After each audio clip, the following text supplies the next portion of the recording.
Hello, good evening, students. Let us begin the new session. As you know, yesterday we have discussed this Coulomb's law. Let me repeat the statement. The force between two point charges is directly proportional to the product of the magnitude of the charges and inversely proportional to the square of the distance between them. The direction of this force is along the line joining the two charges. And the explanation was like this: Q1 and Q2 are two charges and R is the distance between them, and according to the statement of the Coulomb's law, the force existing between these two charges is given by F, and that is equal to 1 by 4 pi epsilon naught into Q1 Q2 by R square, where epsilon naught is absolute permittivity of free space. This was the statement and explanation. And the same we had stated the Coulomb's law in vector form as F vector is equal to 1 by 4 pi epsilon naught into Q1 Q2 by R square into R cap, where R cap is unit vector. Okay, after that we had discussed regarding SI unit of charge, which is nothing but Coulomb. And we had given the explanation of definition of 1 Coulomb. So 1 Coulomb is that charge which, when placed at a distance of 1 meter from another similar charge, repels it with a force of 9 into 10 raised to 9 Newton. That means if these are the two charges and if the distance between them, that is the value of R equal to 1 meter, and the force between these two charges equal to 9 into 10 raised to 9 Newton, then these two charges mass and should be equal, and that is equal to 1 Coulomb. The charge is said to be 1 Coulomb. This is how we had stated, given the definition regarding 1 Coulomb. Then today's part is to discuss regarding electric field and electric field strength. So first, these are the notes provided by me to you today, and I think you have already copied. The meaning of electric field is, it is the region in which the charged particle experiences electrostatic force. This you should understand. Okay. So it is a region in which the charged particles experience electrostatic force. That means, region means you should consider charge, and there will be a certain area around the charge. And within this charge, if you take any other charge, that charge experiences the force. Therefore, the region in which another charge experiences force because of this central charge is called the electric field. That is nothing but it is some area around the given charge. This area itself is the electric field of this charge. Then we should discuss regarding electric field strength. This is nothing but electric field strength at a point in an electric field is the force experienced by a unit positive charge placed at that point. This unit positive charge is nothing but a very small charge which should be placed in a field, electric field. The amount of force experienced, this force experienced by this unit positive charge itself is electric field. Therefore, electric field is given by force per charge. That means this is a charge, this is the electric field, and if you take any unit positive charge, that is 1 Coulomb, say plus 1 Coulomb is the unit positive charge. The amount of force experienced, this experiences the force because of this charge. The amount of force experienced by this charge itself is electric field strength, or strength of the electric field at this point. And it is given by E equal to, as said here, force divided by charge, or E equal to F by Q. That is F divided by Q, like that. So next we are required to obtain the expression for this electric field strength, that is E equal to F by Q. So that we are going to do now. So here in your next sheet, it is page number 4 of your notes. The heading is like this: electric field strength due to an isolated point charge. That means this is the given charge Q, and this is some other unit positive charge capital Q, and the distance between these two is R. That means you have to imagine like this. This is a given charge. There is a large area around it. That is electric field. Within the electric field, a charge is given. Charge is kept at a distance R units from the central charge. Therefore, here Q and Q, small q and capital Q, are 2 point charges. R is the distance between Q and Q. F is the force between Q and Q. Then according to Coulomb's law, these are the two charges and this is the distance. Therefore, according to Coulomb's law, the force between those two charges F is equal to 1 by 4 pi epsilon naught into Q by R square. ಹಿಂದೆ Q1 Q2 ಅಂತ ಬರಿತಿದ್ರಿ ಹೌದಾ, ಅದ್ರ ಜಾಗದಲ್ಲಿ Q and Q ಇದೆ. ಅದಕ್ಕೋಸ್ಕರ this is something like Q1, this is something like Q2. Q into Q divided by square of the distance R square. Therefore, this expression is according to Coulomb's law. ಈ Q ಅನ್ನು ಲೆಫ್ಟ್ಗೆ transfer ಮಾಡಿದ್ರೆ ಏನಾಗುತ್ತೆ, F by Q ಆಗುತ್ತೆ. Left side LHSಗೆ transfer ಮಾಡಿದರೆ F by Q equal to 1 by 4 pi epsilon naught into Q by R square ಆಯಿತು. Then according to definition of electric field strength, ಇದೇ ಕೊಟ್ಟಂಥ electric field strength definition ಪ್ರಕಾರ ಇಲ್ಲಿ ತೋರಿಸ್ತಾ ಇದ್ದೀನಿ, ಬರ್ತಿದ್ರಿ ಏನಂತೇಳಿ E equal to F by Q ಅಂಥೇಳಿ. ಅಂದರೆ F by Q ಅಂದರೆ ಇಟ್ ಇಸ್ E. ಸೊ ನಮಗಿಲ್ಲಿ F by Q ಇದೆ. So this F by Q according to definition of electric field strength ಏನಂತ ಬರೀಬೇಕು, E ಅಂತ ಬರೀಬೇಕು. Because E equal to F by Q. Therefore, E equal to 1 by 4 pi epsilon naught into Q by R square. This part as it is. Simply F by Q ಅಂತ ತಗೋದು E ಹಾಕಿದ್ದೀವಿ. Therefore, vector ಹಾಕಿದರೆ in terms of unit vector, this is vector E equal to 1 by 4 pi epsilon naught into Q by R square into unit vector, that is R cap, where R cap is unit vector and epsilon is permittivity of free space. Anyway, this is the expression for your electric field strength of the electric field. So Coulomb's law expression ಈ ಥರ ಇತ್ತು, confuse ಮಾಡ್ಕೊಬಾರ್ದು. 1 by 4 pi epsilon naught into ಏನಾಗಿತ್ತದು Q1 Q2 divided by R square. ಇವಾಗ electric ಫೀಲ್ಡ್ದು formula ಈ ಥರ ನೋಡಿ ಕಂಪೇರ್ ಮಾಡಿ ನೋಡಿಕೊಂಡ್ರೆ it will be easy for us to remember.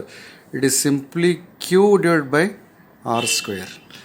ಅಲ್ಲಿ ಎರಡು ಚಾರ್ಜ್ ಇರೋದ್ರಿಂದ Q1 Q2 by R square. ಇಲ್ಲಿ ಒಂದು ಯೂನಿಟ್ ಪಾಸಿಟಿವ್ ಚಾರ್ಜ್ ಆಗಿರ್ತದೆ, ಈ ಥರ ಯೂನಿಟ್ ಪಾಸಿಟಿವ್ ಚಾರ್ಜ್, ಇನ್ನೊಂದು ಚಾರ್ಜ್ Q ಆಗಿರ್ತದೆ. Therefore it is Q by R square ಅಂತ. Q ಈ ಡಿಸ್ಟೆನ್ಸ್, R ಅಂದರೆ this distance, this is R, Q by R square. ಈ ಪಾಯಿಂಟ್ನಲ್ಲಿ ನಾವು ಎಲೆಕ್ಟ್ರಿಕ್ ಫೀಲ್ಡ್ ಫೈಂಡ್ ಔಟ್ ಮಾಡೋಕ್ಕಾಗಿದ್ದರೆ, ಇಷ್ಟು ದೂರದಲ್ಲಿ ಎಲೆಕ್ಟ್ರಿಕ್ ಫೀಲ್ಡ್ ಫೈಂಡ್ ಔಟ್ ಮಾಡೋಕ್ಕಾಗಿದ್ದರೆ, this is the expression for Coulomb's law, this is the expression for electric field strength. So next part is you are required to know regarding what is electric dipole antheli. As the name itself indicates, di stands for two, pole means ends, two ends antandange. So dipole is a pair of equal and opposite charges separated by small distance. So ಇದು ಒಂದು charge, ಇದು ಒಂದು charge. ಏನು ಹೇಳ್ತದೆ dipole ಅಂತಂದರೆ it is A peer ಅಂದರೆ ಎರಡು charge ಇರಬೇಕು. ಯಾವ ಥರ ಇರಬೇಕು ಎರಡು ಚಾರ್ಜು? ಈಕ್ವಲ್ ಆ್ಯಂಡ್ ಅಪೋಸಿಟ್, ಅಂದರೆ ಮ್ಯಾಗ್ನಿಟ್ಯೂಡ್ನಲ್ಲಿ ಸೇಮ್ ಇರಬೇಕು. ಒಂದು ಪಾಸಿಟಿವ್ ಇದ್ದರೆ ಕಂಪಲ್ಸರಿ ಇನ್ನೊಂದು ನೆಗೆಟಿವ್ ಆಗಿರಬೇಕು. ದೇರ್ಫೋರ್ ಇಲ್ಲಿ ನಾವು ಒಂದು ಪಾಸಿಟಿವ್ Q ತೊಗೊಂಡಿದ್ದೀವಿ, ಒಂದು ಮೈನಸ್ Q ತೊಗೊಂಡಿದ್ದೀವಿ. And separated by small distance, the distance between them is 2a. It's a very small distance ಅಂತ ತಿಳ್ಕೋಬೇಕು. ಮ್ಯಾಥಮೆಟಿಕ್ಸಲ್ಲಿ ಸಿಂಪ್ಲಿಫಿಕೇಷನ್ ಮಾಡಲಿಕ್ಕೆ ಅನುಕೂಲ ಆಗಲಿ ಅಂಥೇಳಿ R ಅಂತ ತೊಗೊಂಡಿಲ್ಲ, ಹಿಂದೆ ತೊಗೊಂಡಿರೋ ಥರ 2a ಅಂತ ತೊಗೊಂಡಿವಿ. Reason is to simplify easily, ಮುಂದಿನ ಮ್ಯಾಥಮೆಟಿಕ್ಸ್ ಈಸಿ ಆಗಲಿ ಅನ್ನೋಗೋಸ್ಕರ. Therefore this together forms a set, a unit which is having a set of two charges. They are equal in magnitude, opposite in charge, plus Q minus Q, separated by them a small distance. So this is dipole anta. So examples for dipole ಕೊಡ್ತಾ ಇದ್ದೀವಿ ಇಲ್ಲಿ. The molecule of H2O, that is water, molecule of ammonia ಇರ್ಬೋದು, molecule of HCl ಅಂತ ಹೇಳ್ಬೋದು, molecule of carbon monoxide ಅಂತ ಹೇಳ್ಬೋದು. These are the examples for dipole, electric dipole. Then ಮತ್ತೊಂದು concept ಬರುತ್ತೆ dipole moment ಅಂತ. Dipole moment is the product of magnitude of either charge of the dipole and the distance between the two charges of the dipole. It is simply product. ಏನೇನು product ತೊಗೋಬೇಕು? ಇವು ಎರಡು ಇದು dipole ಅಂತ ಆದರೆ ಎರಡು ಥರದ ಮ್ಯಾಗ್ನಿಟ್ಯೂಡ್ ಸೇಮ್ ಇರುತ್ತೆ ಅಂತ ಹೇಳಿದೆ, ಹೌದಾ? ಇದು ಎಷ್ಟು ಕೂಲಂಬ್ ಆಗಿರ್ತದೆ, ಇದು ಕೂಡ ಅಷ್ಟೇ ಕೂಲಂಬ್ ಆಗಿರ್ತದೆ. ಡಿಫರೆನ್ಸ್ ಒಂದು ಪಾಸಿಟಿವ್ ನೆಗೆಟಿವ್ ಅಷ್ಟೇ. Magnitude will be same, type of the charge is difference. Therefore ಯಾವುದೋ ಒಂದು ಚಾರ್ಜದು ಎರಡು ಥರದ ಮ್ಯಾಗ್ನಿಟ್ಯೂಡ್ ಸೇಮ್ ಇರೋದ್ರಿಂದ ಯಾವುದೋ ಒಂದು ಚಾರ್ಜದ ಮ್ಯಾಗ್ನಿಟ್ಯೂಡ್ ತೊಗೋಬೇಕು, ಅದು ಕ್ಯೂ. ಟೈಪ್ ಆಫ್ ಚಾರ್ಜ್ ತೊಗೊಳಂಗಿಲ್ಲ, ಬರೀ ಮ್ಯಾಗ್ನಿಟ್ಯೂಡ್ ಮಾತ್ರ ತೊಗೋಬೇಕು. Multiplied that by the distance between these two charges, that is 2a. therefore q into 2a gives symbol ಹಾಕ್ತೀವಿ p ಅಂತೇಳಿ. this p is nothing but dipole moment. therefore dipole moment is magnitude multiplied by the distance between the two charges, where q is magnitude of the charge and 2a is the distance between the charges ಅಂತೇಳಿ. so now expression for electric field at a point on the axis of the dipole. so ಹಿಂದೆ ನೋಡಿದರೆ electric field at A given point in N electric field ಅಂಥೇಳಿ. So ಈ ಥರ ಒಂದು charge ಇತ್ತು ಇಲ್ಲಿ, ಅದು ಸುತ್ತಲೂ ಎಲೆಕ್ಟ್ರಿಕ್ ಫೀಲ್ಡ್ ಇತ್ತು. ಈ ಚಾರ್ಜಿಂದಾಗಿ ಈ ಪಾಯಿಂಟ್ನಲ್ಲಿ ಎಷ್ಟು ಎಲೆಕ್ಟ್ರಿಕ್ ಫೀಲ್ಡ್ ಇರ್ತದೆ ಅಂತಂದರೆ that is given by this expression ಅಂತ ನೋಡಿದರೆ. Electric field at this point because of this charge is given by 1/4πε into q by r square. So electric ಫೀಲ್ಡ್ಗೆ ಫಾರ್ಮುಲಾ ಆಯಿತು. ಇವಾಗ ಇಲ್ಲಿ ಏನು ಮಾಡ್ತಿದ್ದೀವಿ, ಈ ಎಕ್ಸ್ಪ್ರೆಷನ್ ಏನು ಹೇಳ್ತಂತಂದರೆ, ಎಕ್ಸ್ಪ್ರೆಷನ್ ಅಂದರೆ ಫಾರ್ಮುಲಾ ಕಂಡುಹಿಡಿಯೋದು. ಎದಕ್ಕೋಸ್ಕರ ಅಂದರೆ ಡೈಪೋಲ್. ನಿಮಗೆ ಈ ಥರ ಒಂದು ಡೈಪೋಲ್ ಇಲ್ಲಿ ಕೂಡ ಮಾರ್ಕ್ ಮಾಡಿದ್ದು ಡೈಪೋಲ್, ಒಂದು ಪ್ಲಸ್ ಕ್ಯೂ ಒಂದು minus Q the charge, 2a is the distance between them. ಈ ಥರ ಒಂದು ಡೈಪೋಲ್ ಕೊಟ್ಟಾಗ ಡೈಪೋಲ್ನಿಂದಾಗಿ ಯಾವುದೋ ಒಂದು ಪಾಯಿಂಟ್ ಸಿ ಅಂತ ಕೊಡಲಾಗಿರ್ತದೆ. ನಿರ್ದಿಷ್ಟವಾದ ದೂರದಲ್ಲಿ ಒಂದು ಪಾಯಿಂಟ್ ಸಿ ಅನ್ನು ಮಾರ್ಕ್ ಮಾಡಿರ್ತೀವಿ. ಅಲ್ಲಿ ಈ ಡೈಪೋಲ್ನಿಂದಾಗಿ electric field, this electric field value ಎಷ್ಟಾಗಿರ್ತದೆ ಅಂಥೇಳಿ ಡಿಟರ್ಮೈನ್ ಮಾಡೋ ಕೆಲಸ ಎಕ್ಸಾಮಿನೇಷನ್ ದೃಷ್ಟಿಯಿಂದ ಇಂಪಾರ್ಟೆಂಟ್ ಕೂಡ. ದೇರ್ ಫೋರ್ ಒಂದು ಡೈಪೋಲ್ ಅಲ್ಲಿ ಕೂಡ ಪರ್ಟಿಕ್ಯುಲರ್ ನೋಡಿರಿ, ಈ ಡೈಪೋಲ್ ತೊಗೊಂಡು ಪಾಯಿಂಟ್ ಸಿನಲ್ಲಿ ನಾವು ಎಲೆಕ್ಟ್ರಿಕ್ ಫೀಲ್ಡ್ ಫೈಂಡ್ ಔಟ್ ಮಾಡ್ತಾಯಿದ್ದೇವೆ. ಅದು ಎಲ್ಲಿ? At a point on the axis. ಇದು ಆ್ಯಕ್ಸಿಸ್, ಮೈನಸ್ ಕ್ಯೂದಿಂದ ಪ್ಲಸ್ ಕ್ಯೂಗೆ ಒಂದು ಲೈನ್ ಜಾಯ್ನ್ ಆಗಿ ಹಾಗೆ ನೇರವಾಗಿ ಹೋಗುತ್ತಲ್ಲ, that is axis or axial line ಅಂತ ಹೇಳಾಗ್ತದೆ. Axis or axial line. So ಈ ಪಾಯಿಂಟ್ ಸಿ ಎಲ್ಲಿ ತೊಗೊಂಡಿರಬೇಕು ಅಂದರೆ along the axis of the dipole or along the axial line, ಈ ಪಾಯಿಂಟ್ನಲ್ಲಿ ತೊಗೋಬೇಕು. ಸೊ ಈ ಫಿಗರ್ ಹಾಕಿದ್ದೀವಿ ಇಲ್ಲಿ, ಈ ಫಿಗರ್ ಎಕ್ಸ್ಪ್ಲೇನ್ ಮಾಡ್ತೀನಿ. ಎರಡು ಸೇರಿ ಡೈಪೋಲ್ನಲ್ಲಿ ಒಂದು ಮೈನಸ್ ಪಾಯಿಂಟ್ ಎನಲ್ಲಿ ಮೈನಸ್ ಕ್ಯೂ ಇದೆ, ಬಿನಲ್ಲಿ ಪ್ಲಸ್ ಕ್ಯೂ ಚಾರ್ಜ್ ಇದೆ. ಓ ಅನ್ನೋದು ಇದು ಮಿಡ್ ಪಾಯಿಂಟ್ ಆಫ್ ನಿರ್ದಿಷ್ಟ ದೂರ ಇರ್ತದೆ ಮೈನಸ್ ಕ್ಯೂದಿಂದ ಪ್ಲಸ್ ಕ್ಯೂಗೆ. This is O is mid point of the dipole. So ಎದಿಂದ ಬಿಗೆ ಇರುವಂಥ ಡಿಸ್ಟೆನ್ಸ್ 2a, ಅದು ಡಿಸ್ಟೆನ್ಸ್ ಡೈಪೋಲ್ ಡಿಸ್ಟೆನ್ಸ್. ಅದು ಇದು ಮಿಡ್ ಪಾಯಿಂಟ್ ಇರೋದ್ರಿಂದ ಎದಿಂದ ಓವರೆಗೂ ಏನಾಯಿತು, 2a ಹಾಫ್ ಆಯಿತು, ದಟ್ ಈಸ್ ಎ. ಮತ್ತು ಓದಿಂದ ಬಿಗೆ ಅದು A plus A is 2a, ಈ ಥರ. ದೆನ್ ಈ ಎಕ್ಸಿಸ್ ಮೇಲೆ ಪಾಯಿಂಟ್ ಸಿಯನ್ನು ಮಾರ್ಕ್ ಮಾಡಿದ್ದೀವಿ. ಅದು ಈ ಸೆಂಟ್ರ್ ಆಫ್ ದ ಡೈಪೋಲ್ನಿಂದ ಸಿವರೆಗೂ, ಇಲ್ಲಿಂದ ಇಲ್ಲಿವರೆಗೂ ಎಷ್ಟು ದೂರದಲ್ಲಿದೆ? 6 ಡಿಸ್ಟೆನ್ಸ್ ದೂರದಲ್ಲಿದೆ, 6 ಡಿಸ್ಟೆನ್ಸ್. ಮುಂದೆ E1 E2 ಅಂದರೆ ಏನಂತ ನೋಡ್ತೀರಿ. ಈಗ ಇದು ಡೈಪೋಲ್ ಆಯಿತು, ಡೈಪೋಲ್ ಡಿಸ್ಟೆನ್ಸ್ ಆಯಿತು, ಪಾಯಿಂಟ್ ಸಿ ಆಯಿತು, ಅದರ ಡಿಸ್ಟೆನ್ಸ್ ಆಯಿತು. ಇಲ್ಲಿಂದ ಇಲ್ಲಿಗೆ mid point of the dipole to point C is 6 units. So derivation continues like this. So let us see ನಾವು. ಸೊ ಅದನ್ನೇ ಇಲ್ಲಿ ಮೆನ್ಷನ್ ಮಾಡ್ತಾಯಿದ್ದೀನಿ. ನೀವು ಕೂಡ ಈ ಥರ ಮೆನ್ಷನ್ ಮಾಡೋದನ್ನು ಪ್ರಾಕ್ಟೀಸ್ ಮಾಡ್ಕೋಬೇಕು. That is minus Q and plus Q are the charges of the dipole. 2a is the distance between the charges, O is the midpoint of the dipole, and C is point on the axial line, and R is the distance between C and O ಅಂತ ಹೇಳಿದ್ದೀವಿ. So electric field at C due to charge minus Q ಅಂಥೇಳಿ ಇಲ್ಲಿ derivation ಮಾಡಿಬಿಡೋಣ ಅಂತ ನಾವು. See here, let me take up that figure. ಯಾವ ಥರ draw ಮಾಡಿದ್ರಿ ಅಂತಂದರೆ, ಇದೊಂದು ಚಾರ್ಜ್ ತೊಗೊಂಡಿದ್ರಿ, ಮೈನಸ್ ಕ್ಯೂ ಅಂದಿದ್ರಿ, ಇದು ಪ್ಲಸ್ ಕ್ಯೂ ಅಂತ ಹೇಳಿದ್ರಿ. ಎ, ಇದು B, and this is the line joining, this is the mid point O. This is 2a is the distance ಬಿದಿಂದ ಎಗೆ. ಅದೇ ನೀವು ಇಲ್ಲಿಂದ ಇಲ್ಲಿಗೆ ತೊಗೊಂಡ್ಬಿಟ್ರೆ ಇದು ಎ ಆಗುತ್ತೆ, ಮತ್ತು ಓ ಟು ಬಿ ತೊಗೊಂಬಿಟ್ರೆ ಅದು ಕೂಡ ಎ ಆಗುತ್ತೆ. A to O is A, O to B is also A. ಇದೇ ಲೈನ್ ಕಂಟಿನ್ಯೂ ಮಾಡಿ ಇಲ್ಲೆಲ್ಲೇ ಒಂದು ಪಾಯಿಂಟ್ ಸಿ ಅಂತ ಚೂಸ್ ಮಾಡಿದ್ದೀರಿ. ಇದರ ಮಿಡ್ ಪಾಯಿಂಟ್ದಿಂದ ಸಿವರೆಗೂ ಇರುವಂಥ distance it is r units ಅಂತ ಹೇಳಿದಿರಿ. ಈಗ how to find the electric field because of this dipole ಅಂತಾದರೆ ಫಸ್ಟಿಗೆ ನಾವು ಇಡೀ ಡೈಪೋಲ್ ಕಂಡು ಹಿಡಿಲಿಕ್ಕೆ ಆಗಂಗಿಲ್ಲ, ಒಂದೊಂದೇ ಚಾರ್ಜನ್ನು ಲೆಕ್ಕಕ್ಕೆ ತೊಗೊಳ್ಬೇಕು. ಏನದು ಅಂತಂದರೆ first electric field at C because of the charge minus Q find out ಮಾಡಬೇಕು. ದೆನ್ ಎಲೆಕ್ಟ್ರಿಕ್ ಫೀಲ್ಡ್ ಎಕ್ಸ್ಪ್ರೆಷನ್ನ ಅಪ್ಲೈ ಮಾಡಿ. Then electric field at the same point C because of the charge plus Q find out ಮಾಡಬೇಕು. ಮಾಡಿ ಎರಡು electric field ಸಿಗ್ತಾವೆ ನಮಗೆ, ಒಂದು because of minus Q charge, ಮತ್ತೊಂದು because of plus Q charge. ಅವಾಗ ಎರಡು ಥರದ್ದು ರಿಸಲ್ಟೆಂಟ್ ಫೈಂಡ್ ಔಟ್ ಮಾಡಬೇಕು. ರಿಸಲ್ಟೆಂಟ್ ಫೈಂಡ್ ಔಟ್ ಮಾಡಿದಾಗ ಏನಾಗಿರ್ತದೋ, ಎಷ್ಟು ಸಿಗ್ತದೋ, that itself is the total electric field because of this dipole at point C on the axial line ಅಂತಾಗುತ್ತೆ. So ಇಲ್ಲಿ ನೋಡೋಣ ಅಂತ ಏನಂತ ಹೇಳಿ, ಎಲೆಕ್ಟ್ರಿಕ್ ಫೀಲ್ಡ್ ನಿಮ್ಮ ನೋಟ್ಸ್ ನೋಡ್ತಾ ಹೋಗ್ರಿ ಹಾಗೆ. Electric field at C due to charge minus Q, due to charge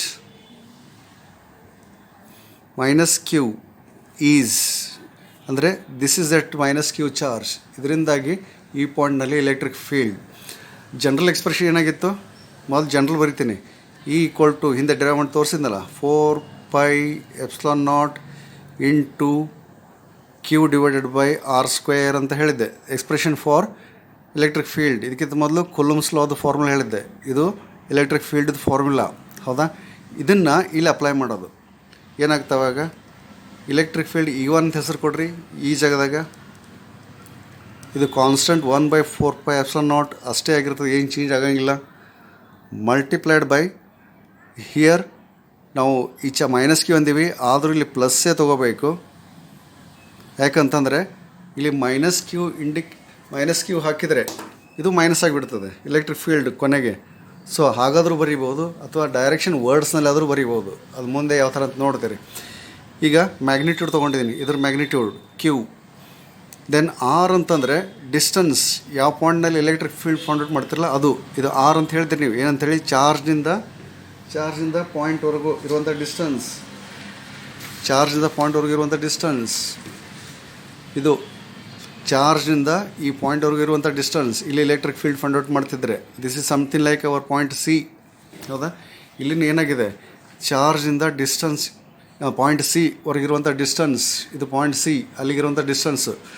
there four ಇದು ಚಾರ್ಜ್ ವ್ಯಾಲ್ಯೂ ಇಲ್ಲಿ ಹಾಕಿದ್ರಿ, ಹೌದಾ? ಸೊ ಎದಿಂದ ಸಿಗೆ ಎಷ್ಟಾಯಿತು ಡಿಸ್ಟೆನ್ಸ್, ಸಿದಿಂದ ಓಗೆ ಇಟ್ ಈಸ್ ಆರ್, ಮತ್ತು ಓದಿಂದ ಮತ್ತು ಎಗೆ it is A. Therefore R plus A ಆಯಿತು. ದೇ ಫೋರ್ ಅದನ್ನು ಫಸ್ಟಿಗೆ ಇದು ಎ ಅದ, ಇದು ಸಿ ಅದ, ಅದಕ್ಕೋಸ್ಕರ ಎ ಸಿ ಸ್ಕ್ವೇರ್ ಅಂತ ಬರೀಬೇಕು. ಎದಿಂದ ಸಿಗಿರುವಂಥ distance A C square, R ಅಂದರೆ ಎ ಸಿ ಸ್ಕ್ವೇರ್. ನೆಕ್ಸ್ಟ್ ಪಾಯಿಂಟ್ನಲ್ಲಿ that 1/4πε0 into Q divide by A C square ಅಂದರೆ ಇಲ್ಲಿಗೆ ಆರ್ ಆಯಿತು, ಸಿದಿಂದ ಇಲ್ಲಿಗೆ ಆರ್ ಆಯಿತು, ಮುಂದೆ ಇಲ್ಲಿಂದ ಇಲ್ಲಿಗೆ ಎ ಆಯಿತು. Therefore it is r plus a whole square. So let us call it as equation number 1. This is the electric field. It acts in this direction, E1. It is acting in that direction, electric direction of the electric field. Then once again similarly you are required to find electric field along CA.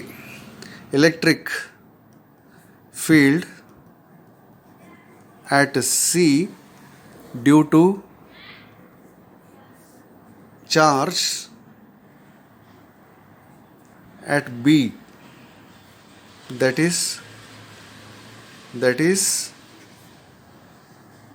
Q is. ಇಲ್ಲಿ ಒಂದು ಸಣ್ಣ correction ನಿಮಗೆ ಏನಂತಂದರೆ, E1 ಈ ಕಡೆ ಅಲ್ಲ, ಈ ಕಡೆ ತೋರಿಸ್ಬೇಕು, ಅದು ನೆಗೆಟಿವ್ ಚಾರ್ಜ್ ಇರೋದ್ರಿಂದ. ದಿಸ್ ಈಸ್ ಯುವರ್ E1, ಸಣ್ಣ ಕರೆಕ್ಷನ್. ಅದು ನೆಗೆಟಿವ್ ಚಾರ್ಜ್ ಇದ್ದರೆ direction should be shown towards the charge. Positive charge ಇರೋದ್ರಿಂದ ಡೈರೆಕ್ಷನ್ ಇಲ್ಲಿ ಎಲೆಕ್ಟ್ರಿಕ್ ಫೀಲ್ಡ್ ಮಾಡುತ್ತೆ, ಅವೇ ಫ್ರಮ್ ದಿ ಚಾರ್ಜ್ ತೋರಿಸ್ಬೇಕು. ದೇ ಫೋರ್ ಸಿದಿಂದ ಎ ಕಡೆ ಅಂದರೆ this is along C A, C to A ಅಂತಂದಂಗೆ ಕಾಣಿಸಲ್ಲ.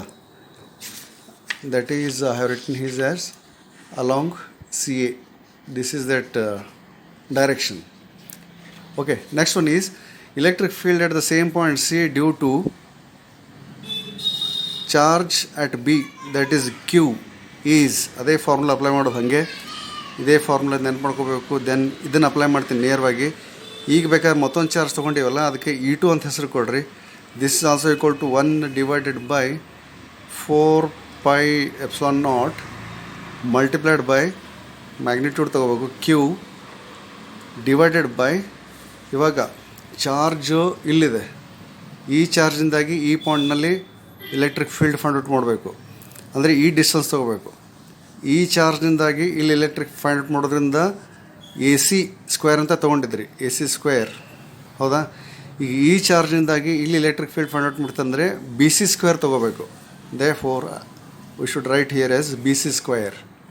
So what is the value of B C ನೋಡ್ಬೇಕು ಇವಾಗ. 4 pi epsilon naught into the same Q divide by B C value ಏನಾಗ್ತದೆ, ಬಿದಿಂದ ಸಿಗೆ. ಸೊ ಓದಿಂದ ಸಿಗೆ 6 ಆಯಿತು, ಓದಿಂದ ಸಿಗೆ 6 ಆಯಿತು. ಅದರಲ್ಲಿ ಇಷ್ಟು ಲೆಸ್ ಮಾಡಿಬಿಟ್ರೆ ಆವಾಗ ಬಿ ಟು ಸಿ ಸಿಕ್ಬಿಡ್ತದೆ. ಅಂದರೆ ಆರ್ ಇಷ್ಟೊತ್ತು ಮೈನಸ್ ಮಾಡಬೇಕು, ಏನಷ್ಟು ಮೈನಸ್ ಮಾಡಬೇಕು. Therefore it is B to C is r minus A.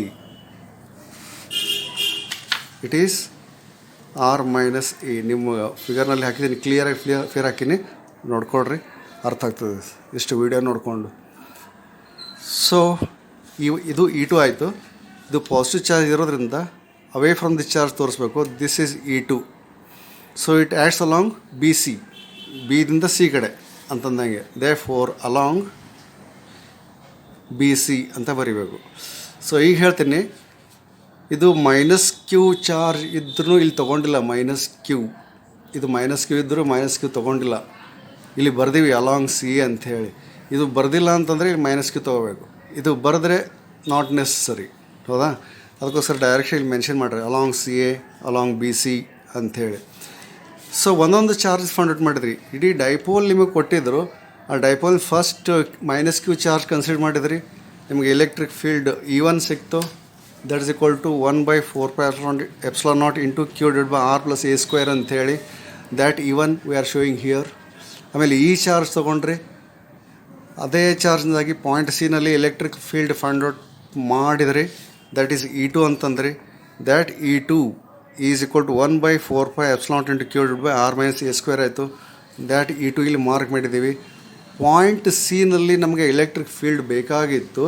ಇಲ್ಲಿ 2 charge minus Q plus Q ಇರೋದ್ರಿಂದ ನಮಗೆ 2 ಎಲೆಕ್ಟ್ರಿಕ್ ಫೀಲ್ಡ್ ಸಿಕ್ತು. ಇದು ಮೈನಸ್ ಕ್ಯೂನಿಂದಾಗಿ, ಇದು ಪ್ಲಸ್ ಕ್ಯೂನಿಂದಾಗಿ. E1 E2 ಎರಡತ್ರದ್ದು ವ್ಯಾಲ್ಯೂ ಬೇರೆ ಬೇರೆ, ಎರಡತ್ರ ಡೈರೆಕ್ಷನು ಬೇರೆ ಬೇರೆ ಆಯಿತು. ಆದರೆ ಒಟ್ಟು ವ್ಯಾಲ್ಯೂ ಪಾಯಿಂಟ್ ಸಿನಲ್ಲಿ ಎಷ್ಟಾದಂಗೆ ಆಯಿತು ಅಂತಂದರೆ we have to find the resultant electric field. ಅದಕ್ಕೆ ಇ ಅಂತ ಹೆಸರು ಕೊಟ್ಟರೆ E equal to E2 minus E1 ಮಾಡಬೇಕಾಗ್ತದೆ. E2 ಮೈನಸ್ E1, ಯಾಕಂದರೆ E2 ದೊಡ್ಡದಿದೆ, E1 ಸಣ್ಣದಿದೆ. E2 ದೊಡ್ಡದು. ಈ ಇಕ್ವೇಷನ್ ಕಂಪೇರ್ ಮಾಡಿದಾಗ this equation is larger than this equation. ಅರ್ಥ ಆಗುತ್ತಿಲ್ಲ? ಹೇಗೆ ಅದು ನಿಮ್ಗೆ ಹೋಮ್ವರ್ಕ್ ಅಂತ ತಿಳ್ಕೊಂಬಿಡ್ರಿ. My question is how E2 is larger than E1. ಇಲ್ಲ, E1 ದೊಡ್ಡದಿತ್ತು ಅಂತಂದರೆ E1 ಮೈನಸ್ E2 ಮಾಡ್ತಿದ್ವಿ. ಈಗ E2 ದೊಡ್ಡದಿರೋದ್ರಿಂದ E2 ಮೈನಸ್ E1 ಮಾಡ್ತಿದ್ದೀವಿ. ಅದಕ್ಕೆ ನಿಮಗೆ ನಾನು ಕೊಡ್ತಕ್ಕಂಥ ಪ್ರಶ್ನೆ ಏನು ಅಂತಂದರೆ, ಯಾರಾದರೂ ಉತ್ತರ ಕೊಡ್ಬೋದು, ಆನ್ಲೈನಲ್ಲೇ ವೀಡಿಯೋ ಮಾಡಿ ಹಾಕಿಬಿಟ್ರೆ ನಾನು ಕೇಳಿಸ್ಕೊಳ್ತೀನಿ. ಆಮೇಲೆ E2 E1ಗಿಂತಲೂ ಯಾವ ಥರ ದೊಡ್ಡದು ಅಂತ ಹೇಗೆ ಹೇಳ್ತೀರಿ? ಅರ್ಥ ಆಯಿತು ಕ್ವಶನ್ನು? E2 E1ಗಿಂತಲೂ ದೊಡ್ಡದು ಅಂತೇಳಿ ಹೇಗೆ ಹೇಳ್ತೀರಿ? This is question for you. I take it is a homework. So E2 minus E1 ಮಾಡಬೇಕು. ಇಲ್ಲಿ E2 ಬೆಲೆ ಗೊತ್ತಿದೆ ನಮಗೆ, ಅದು ಹಾಕಿರಿ. E1 ಬೆಲೆ ಗೊತ್ತದೆ, ಅದು ಹಾಕಿರಿ. ಹಾಕಿ ಸಿಂಪ್ಲಿಫೈ ಮಾಡ್ತಾ ಹೋಗಬೇಕು. ಬರೆಯೋದು ಬದಲಾಗಿ ತೋರಿಸ್ತೀನಿ ನಾನು. E equal to E2 minus E1 ಬರೆದಿದ್ದೀನಿ. ದೇರ್ಫೋರ್ E ಈಕ್ವಲ್ ಟು ಇಲ್ಲಿ ಬರೆದಿದ್ದು E2 ವ್ಯಾಲ್ಯೂ, ಈ ಮೈನಸ್ ಇಲ್ಲಿ ಬರೆದಿದ್ದೀನಿ, ಇಲ್ಲಿ ಬರೆದಿರೋದು E1 ವ್ಯಾಲ್ಯೂ. ಸೊ ನೆಕ್ಸ್ಟ್ ಇಲ್ಲಿ Q divide by 1 by 4 pi epsilon naught ಇಲ್ಲಿನದೆ, 1 by 4 pi epsilon naught ಈ ಬ್ರ್ಯಾಕೆಟ್ನಲ್ಲೂ ಇದೆ, ಕ್ಯೂ ಇಲ್ಲಿನದೆ. ಅದಿಷ್ಟು ಬ್ರ್ಯಾಕೆಟ್ ಹೊರಗಡೆ ಕಾಮನ್ ಇದೆ ಬ್ರ್ಯಾಕೆಟ್ ಹೊರಗಡೆ ತೊಗೊಂಡ್ಬಿಟ್ರೆ ಕ್ಯೂ ಡಿವೈಡ್ ಬೈ 1/4πε0 ಹೊರಗೆ ಬಿಟ್ಟರೆ ಬ್ರ್ಯಾಕೆಟ್ನಲ್ಲಿ ಉಳಿಯೋದು ಏನಂತಂದರೆ ಸಿಂಪ್ಲಿ 1/r-a² ಮೈನಸ್ 1/r+a². ಇದು 1/r-a², ಇನ್ನೊಂದು ಬ್ರ್ಯಾಕೆಟ್ನಲ್ಲಿ 1/r+a² ಅಷ್ಟೇ ಉಳೀತು. ಅದಕ್ಕೆ ಈ ಬ್ರ್ಯಾಕೆಟ್ನಲ್ಲಿ ಉಳಿದಿರೋದು ಕ್ರಾಸ್ ಮಲ್ಟಿಪ್ಲೈ ಮಾಡಿದ್ದೀವಿ. ನೆಕ್ಸ್ಟ್ ಸ್ಟೆಪ್ನಲ್ಲಿ ಕ್ಯೂ ಡಿವೈಡ್ ಬೈ 4πε0 ಅಷ್ಟೇ ಉಳಿಸ್ಕೊಂಡು ಕ್ರಾಸ್ ಮಲ್ಟಿಪ್ಲೈ ಮಾಡಿದ್ರೆ ಇಲ್ಲಿ r+a, ಈ r+a² ಇಲ್ಲಿ ಮಲ್ಟಿಪ್ಲೈ ಮಾಡಬೇಕು, r-a² ಇಲ್ಲಿ ಮಲ್ಟಿಪ್ಲೈ ಮಾಡಬೇಕು. Therefore r+a² minus r-a² divide by ಎರಡು ಪ್ರಾಡಕ್ಟ್ ತೊಗೋಬೇಕು, r-a² ಇಂಟು r+a². ಸರಿ ಆಯಿತಾ? ಸೊ ಕ್ಯೂ ಡಿವೈಡ್ ಬೈ 4πε0 ಇವೆರಡನ್ನ ಬ್ರ್ಯಾಕೆಟ್ ಓಪನ್ ಮಾಡಿ ಮೈನಸ್ ಮಾಡಿದಾಗ ನಮಗೆ ಸಿಗೋದಷ್ಟು ಅಂದರೆ ನೀವು ಮಾಡಿರಿ, ಆ್ಯಕ್ಚುಲಿ ವರ್ಕ್ ಮಾಡಿರಿ, ಸುಮ್ಮನೆ ಬೈ ಮಾಡಿ ಬರ್ಲಿಕ್ಕೆ ಹೋಗಬೇಡ್ರಿ. r+a ಅಂದರೆ ಸಮಥಿಂಗ್ ಲೈಕ್ a+b² ಅಂದಂಗೆ, ಇದು a-b² ಅಂದಂಗೆ. ಆ ಥರ ಫಾರ್ಮುಲಾ ಅಪ್ಲೈ ಮಾಡಿ ಓಪನ್ ಮಾಡಿ ಬ್ರ್ಯಾಕೆಟು, ಆಮೇಲೆ ಮೈನಸ್ ಸೈನು ಅಪ್ಲೈ ಮಾಡಿರಿ, ಸಬ್ಟ್ರಾಕ್ಟ್ ಮಾಡಬೇಕು. ನಮಗೆ ಕೊನೆಗೆ ಸಿಗೋದು ಏನಂತಂದರೆ 4ar. ಇದು ಬರ್ತದಿಲ್ಲ ಅಂತ ವೆರಿಫೈ ಮಾಡಬೇಕು ನೀವು. ಇದು ನಿಮಗೆ ಬಿಡ್ತೀನಿ, ಹೌದಾ? 4ar. ಆಮೇಲೆ ಇವೆರಡು ಮಲ್ಟಿಪ್ಲೈ ಮಾಡಿದ್ಕೊಳ್ಳಿ. This is something like a-b into a+b, a-b² into a+b² is a²-b² ಆಗುತ್ತೆ. ಸ್ಟ್ಯಾಂಡರ್ಡ್ ಫಾರ್ಮುಲಾ ಅದು. ಅದನ್ನು ಅಪ್ಲೈ ಮಾಡಿ ಇಲ್ಲಿ r² - a² ಅಂತ ಬರ್ತಿದ್ವಿ. ದೇರ್ಫೋರ್ ನ್ಯೂಮರೇಟರ್ ಏನಾಯಿತು 4ar, ಡಿನಾಮಿನೇಟರ್ ಏನಾಯಿತು r² - a² ಆಯಿತು. ದೇರ್ಫೋರ್ ಈ ಕ್ಯೂ ಅನ್ನು ನೆಕ್ಸ್ಟ್ ಸ್ಟೆಪ್ನಲ್ಲಿ ಒಳಗಡೆ ತೊಗೊಂಡು ಹೋಗ್ಬಿಟ್ರೆ 1/4πε0 ಅಷ್ಟೇ ಉಳಿತು. ಕ್ಯೂ ಅನ್ನು ಬ್ರ್ಯಾಕೆಟ್ನಲ್ಲಿ ತೊಗೊಂಡು ಹೋಗ್ಬಿಟ್ರೆ ಕ್ಯೂ ಇಲ್ಲಿ ಬಂತು ಬ್ರ್ಯಾಕೆಟ್ನಲ್ಲಿ. ಇದು 4ar ಬರೆಯೋ ಬದಲಾಗಿ 2a ಇಂಟು 2r ಅಂತ ಬರೀಬೋದಲ್ಲ. 2 into 2 is 4, a into r is ar. Therefore 4ar ಬದಲಿ 2a ಇಂಟು 2r ಅಂತ ಬರ್ತೀನಿ. ನೆಕ್ಸ್ಟ್ 1/4πε0 ಅಷ್ಟೇ ಉಳಿದೀವಿ. ಇದನ್ನು 2r ಹಾಗೆ ಉಳಿಸ್ಕೊಂಡು Q into 2a is p ಅಂತ ಬರ್ತೀನಿ.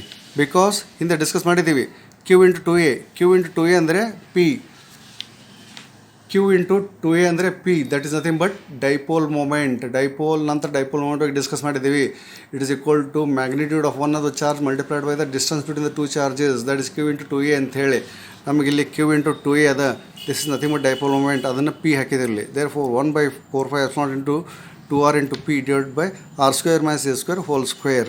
This is our net electric field because of the dipole. ಈ ಡೈಪೋಲ್ನಿಂದಾಗಿ ಪಾಯಿಂಟ್ ಸಿನಲ್ಲಿ E1 E2 ಸಿಕ್ಕಿತ್ತಲ್ಲ, ಅದರದ್ದು ರಿಸಲ್ಟಂಟ್ ಎಲೆಕ್ಟ್ರಿಕ್ ಫೀಲ್ಡ್ ಎಷ್ಟು ಅಂತ ಕೇಳಿದ್ರೆ ಈ ಥರ ಸಿಂಪ್ಲಿಫೈ ಮಾಡಿದಾಗ ನಮ್ಗೆ ಸಿಕ್ಕಿದೆ ಅಂದರೆ it is 1/4πε0 into 2rp divided by r² - a². ಎಷ್ಟು? ಓಕೆ, ನೆಕ್ಸ್ಟ್ ವಿಡಿಯೋನಲ್ಲಿ ಏನು ಸ್ಟಡಿ ಮಾಡ್ತೀವಿ ಅನ್ನೋದು ಹೇಳ್ಬಿಡ್ತೀನಿ ಅಷ್ಟೇ. That is once again you are going to determine the expression for this electric field at a point on the equatorial line of the dipole. ಮತ್ತೆ dipole ತೊಗೋತೀರಿ, ಆದರೆ ಪಾಯಿಂಟ್ ಸಿ ಅನ್ನೋದನ್ನು ಈ ಎಕ್ಸೆಲ್ ಲೈನ್ ಮೇಲೆ ಇಲ್ಲಿ ತೊಗೊಂಡಿದ್ರಿ, ಇಂಥಲ್ಲಿ ಎಲ್ಲೋ ಈ ಎಕ್ಸೆಲ್ ಲೈನ್ ಮೇಲೆ ಇಲ್ಲಿ ತೊಗೊಂಡಿದ್ರಿ. ಆ ಪಾಯಿಂಟ್ ಸಿಯನ್ನು ಇಲ್ಲಿ ತೊಗೊಳ್ಳೋ ಬದಲಾಗಿ ಇಲ್ಲಿ ತೊಗೊಂಡ್ರೆ this line is called as equatorial line ಅಂತೇಳಿ. ಈ ಲೈನ್ ಮೇಲೆ ಸಿ ತೊಗೊಂಡ್ರೆ ಎಕ್ಸೆಲ್ ಲೈನ್, ಈ ಲೈನ್ ಮೇಲೆ ತೊಗೊಂಡ್ರೆ ಅದು ಇಕ್ವೆಟೋರಿಯಲ್ ಲೈನ್. ಪಾಯಿಂಟ್ ಸಿ ಇಲ್ಲಿತ್ತು ಅಂತಂದರೆ, ಹೌದಾ? How do you find the electric field because of the same dipole ಅಂಥೇಳಿ ಅದು ನೆಕ್ಸ್ಟ್ ವಿಡಿಯೋದಲ್ಲಿ ನೋಡ್ತಾ ಇದ್ರಿ. ದೇರ್ಫೋರ್ ಎಕ್ಸೆಲ್ ಲೈನ್ನಲ್ಲಿ ನಿಮಗೆ ಈ ಥರ ಎಕ್ಸೆಲ್ ಲೈನಲ್ಲಿ ಪಾಯಿಂಟ್ ಸಿ ಕೊಟ್ಟಿದ್ರೆ ಎಲೆಕ್ಟ್ರಿಕ್ ಫೀಲ್ಡ್ ಎಷ್ಟಾಗಿರುತ್ತೆ ಅನ್ನೋದನ್ನು ನೋಡಿದ್ರಿ. That is equal to how much? It is equals to 1/4πε0 into 2r into p divided by r² - a². Okay, ಇವತ್ತಿಗೆ ಇಷ್ಟು ಸಾಕು. Thank you very much.